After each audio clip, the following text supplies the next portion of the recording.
Part 44, King of the Elves.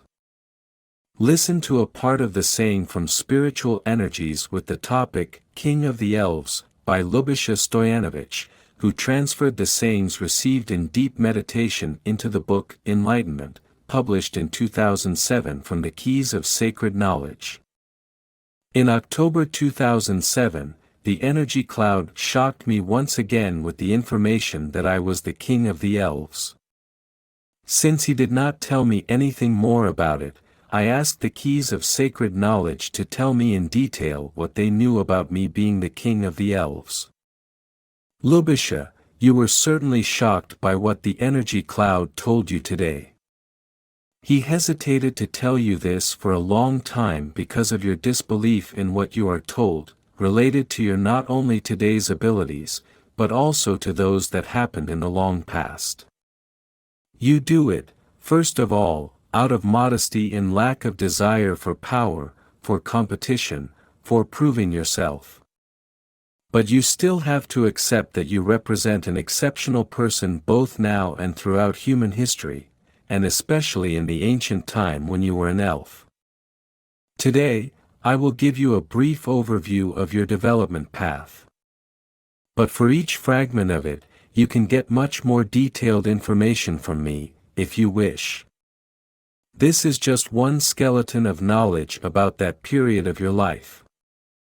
You, as an elf, appeared for the first time about 250,000 years ago, and then you experienced a large number of incarnations, so that somewhere around 170,000 years ago, you became one of the more serious contenders for one of the 3 elf kings who lived on Earth. To finally become one of the 3 kings, you needed 3 more lives. This means that around 164,000 years ago, you became one of the 3 kings of fairies or elves, who were equal in their significance and importance.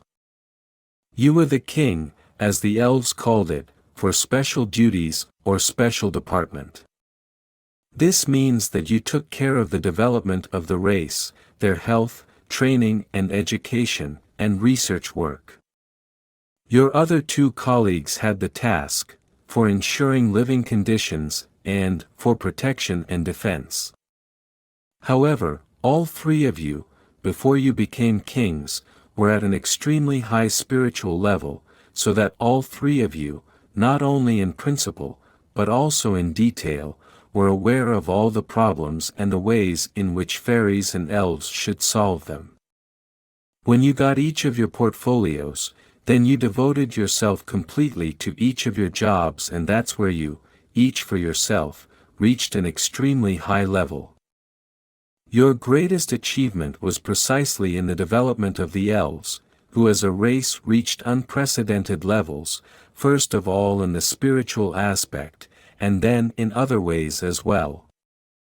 That insatiable desire to develop your own race has remained with you even today, which the spiritual energies have confirmed to you on several occasions. Likewise, you were highly qualified for healing, and especially for researching new directions in this sense. Although you were also exceptional in the 3rd group of tasks you were in charge of, research, it can still be counted on to be somewhat less spectacular compared to the first 2. Because of this, your life was extended on several occasions, practically until the time when people got the luminous bodies. That means from 164,000 to 144,000 year, which means around 20,000 years. Then you got another function, taking care of the development of the human race, in the changed situation when it got luminous bodies. You stayed at that job for an extremely long time, until the moment of the fall of the human race by 12 dimensions, 127,000 years ago. Then, in agreement with the other 2 kings, you decided to dedicate yourself completely to helping people, that is, to saving the human race from the ruin it had brought itself into. However, by moving into a human body, which was difficult at the time, your life had to be harmonized with the life of ordinary people, so you got the luminous body of a developed person, as your predecessor, and continued on with the cycles that other people go through. That path was very thorny, because of the tragedy that the human race got into, because of the sudden deterioration of living conditions, the blockage of the development of the entire race, its practical halting, even regressing, for a time. Nevertheless, that help to people was extremely valuable, and you played extremely important roles in many periods of human history, in all periods, practically up to the present day. To mention only those you know, Pharaoh Sesostris II, Lao Tzu, Pericles, and some other important ones that we will not talk about on this occasion. Your sacrifice to descend 12 steps lower gave extremely good results in helping the development of human civilization, which you are still doing today.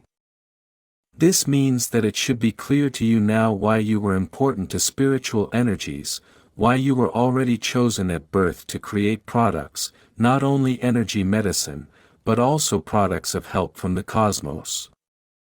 This is why there is such trust in you by the energies and centers in the cosmos, spiritual beings, and all those who remember you as the king of the elves, but also as a fighter to stop the further decline and for the survival and development of human civilization, which has been going on for 120 several thousand years.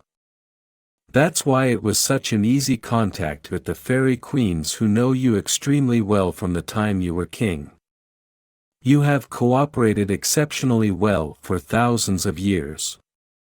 Lubisha, this is the shortest possible story whose task is very modest, to only point out the contours of your overall life, development and actions, covering the period from your first appearance, the beginning, when you were born as an elf, 250,000 years ago.